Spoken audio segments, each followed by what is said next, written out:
Passage is Matthew 22, verse 1 through 14. I want to read first half of them. Jesus spoke to them again in parables, saying, "The kingdom of heaven is like a king who prepared a wedding banquet for his son. He sent his servant to those who had been invited to the banquet to tell them to come, but they refused to come. Then he sent some more servants and said, 'Tell those who have been invited that I have prepared my dinner. My oxen and my fattened cattle have been butchered, and everything is ready. Come to the wedding banquet.'" Yes, this passage is one of the Jesus parable to explain kingdom of heaven. Where is the heaven? What is the heaven? So whenever we think about it, we usually regard it as a place after death. Of course, the kingdom of heaven is described as our final destination provided by God. But this passage gives us another aspect of the kingdom of heaven. Actually, for the better understanding of this kingdom of heaven, I want to say the one word, kingdom, instead of the kingdom of heaven. Because the kingdom of heaven could be understood as the space conception. But imagine the kingdom. What is the kingdom? Where is the kingdom? What is the first priority of the kingdom? Who can be the prime person in the kingdom? Yes, of course, king. We cannot think of the kingdom without the king. Kingdom is the country ruled by the king. Please imagine us governed by the righteous king. Yes, this is the experience of the kingdom. That's why God visits us. And He wants us to obey Him to enjoy the life of this kingdom. This is the purpose of this parable. Jesus visits us as the Son of God. We can meet Him. This is the beginning of the experience of the kingdom. In Matthew 4:17, He said, "The kingdom of heaven is near." This was His first words in His public ministry. Experience a kingdom, it can be joyful, it can be a beautiful experience as like a banquet, the wedding banquet, son's wedding banquet, king prepared king, son's wedding banquet. Yes, Christian life should be joyful and wonderful life. So God sent His Son to us. God prepared a wonderful feast. God invited us to this hilarious life. In this wedding banquet, there are three kind of the person who respond to this wedding invitation. First, those who had been invited refused to come to the king's wedding banquet. Among this group, some people are indifferent to this invitation. I want to read verse 5. Then He sent some more servants and said, "Tell those who have been invited that I have prepared my dinner. My oxen and fattened cattle have been butchered, and everything is ready. Come to the wedding banquet." But they said they paid no attention and went up, one to his field, another to his business. Wow! They refused to this invitation. Why? Because of their busy business? Is this the unexpected invitation? No. Go back to passage, verse 2. "The kingdom of heaven is like a king who prepared a wedding banquet for his son." Yes, and verse 4 start with the word then. That means this is not a single invitation. Double invitation. It was the traditional traditional invitation of the old time of Eastern region, firstly the host sent the message of the banquet, and then he sent his servant to them for the make sure for their reservation. God sends his message of the Messiah. And getting close up this very hour, he sent his messenger to us, a lot of prophet, a lot of apostles. But they are indifferent to this message.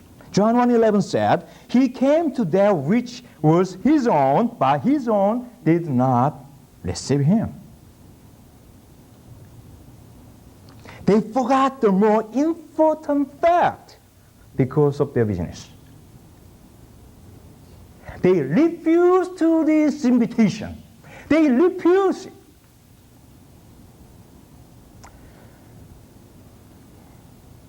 Whenever you receive your wedding invitation, what you gonna do? You have to go or not? If you say yes, why you should go to this wedding ceremony? 2 years ago, I got one invitation letter from my mother-in-law's younger brother's last daughter. I never spoke with her.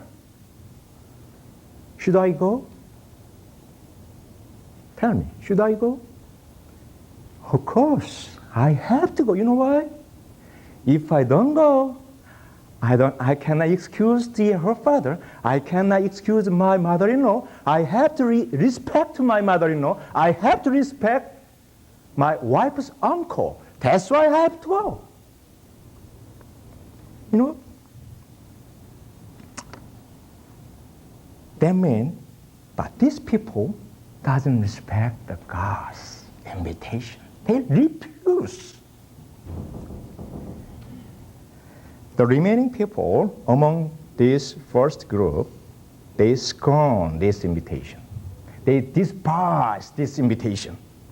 Go back to passage verse 6. The rest side his servant, mistreat them and kill them. The king was enraged. He sent his army and destroyed those murderers and burned their city. What a striking, exact prophecy it is. Yes, just before this passage, chapter 21:45, the chief priest and the Pharisees was appeared, saying, when the chief priest and the Pharisee heard Jesus' parable, they knew he was talking about them. Yes, in the meantime, the persecution toward Jesus Christ was begun. Jerusalem was filled with conspiracy and evil plots. Holy city became the murderous city. What did the king respond to this mob? He was mad and angry. He sent his army to destroy them and burn up their houses, and exactly history said. After 40 years of death, Jesus, what happened in this city? Historian Josephus said in his Jewish word, the meantime after a Roman soldier seized this Jerusalem,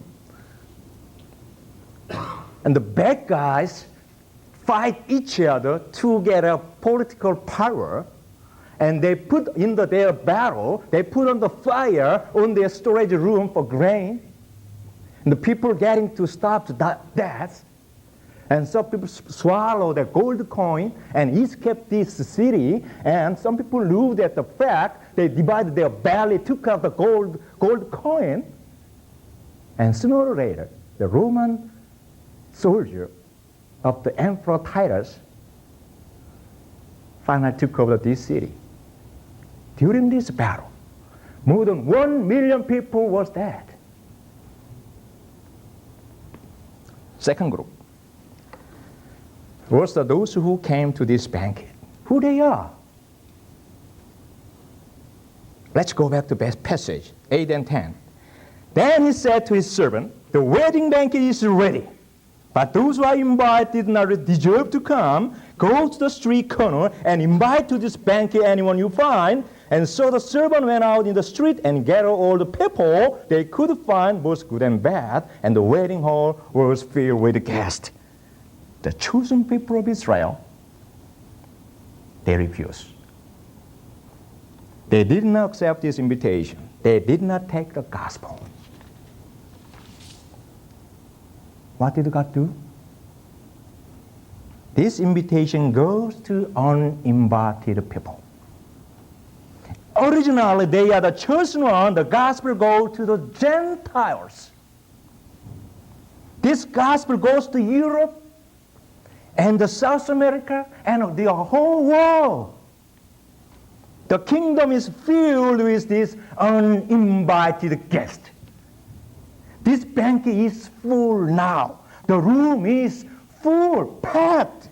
They were so happy they were invited on their ever untasted banquet. They were so satisfied because they were invited in the well-prepared banquet. They are so comfortable because they can post their own best comfortable posture. How do I know?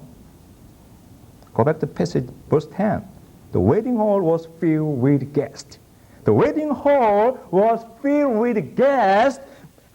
Anakaimanon in Greek, be a table, original meaning is reclining, lying, reclining and lying without chair. The reclining and lying is their traditional sitting style at the dinner. Yeah, they take their own best comfortable posture. They are in King's banquet. Yes, please remember, you and I, and among this group. Lastly, they are almost type of the person who is a man was not wearing wedding clothes.